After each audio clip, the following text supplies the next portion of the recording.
अध्यक्ष महोदय, उत्तरामध्ये माननीय मंत्री महोदयांनी म्हटलंय की सदर प्रकल्प तयार झाल्यावर लहान मोठे उद्योग या भागात येणार आणि त्यामध्ये मोठ्या प्रमाणात रोजगार निर्मिती होणार असल्याने आपोआप स्थानिक तरुणांना त्यांच्या योग्यतेनुसार नोकरी तसेच व्यवसायात संधी उपलब्ध होऊ शकेल। अध्यक्ष महोदय, योग्यता आपोआप येणार नाही आणि त्यामुळे शेतकऱ्यांना त्यांची जमीन गेल्यानंतर जे नुकसान होणार आहे ते त्याची रोजगारामध्ये संधी निर्माण होण्याची आवश्यकता होईल, त्यांना उद्योग करता येईल याच्यासाठी त्यांची योग्यता निर्माण करावी लागेल।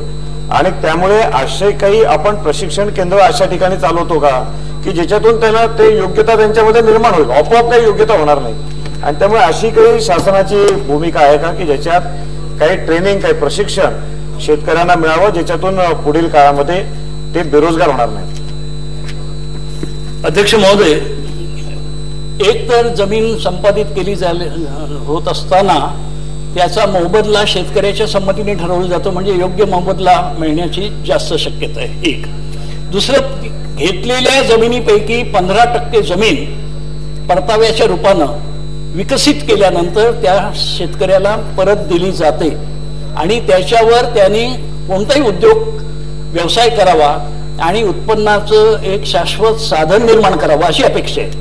आणि म्हणून ते करताना एक सवलत अशी दिलेली आहे की परताव्याची जमीन परत दिलेली आहे, त्यातला 1/3 भाग हा वाणिज्यिक उपयोगासाठी, कमर्शियल उपयोगासाठी त्यांना वापरता येऊ शकतो की ज्याच्यामुळे कुठली दुकान, रेस्टॉरंट, हॉटेल काही अशा प्रकारचा व्यवसाय ते कायमस्वरूपी आपल्या कुटुंबासाठी निर्माण करू शकतात। तिसरा त्यांचा मुद्दा आहे स्किल डेव्हलपमेंटचा। तर या बाबतीत राज्य शासनानं खूपच मोठी आघाडी घेतलेली आहे।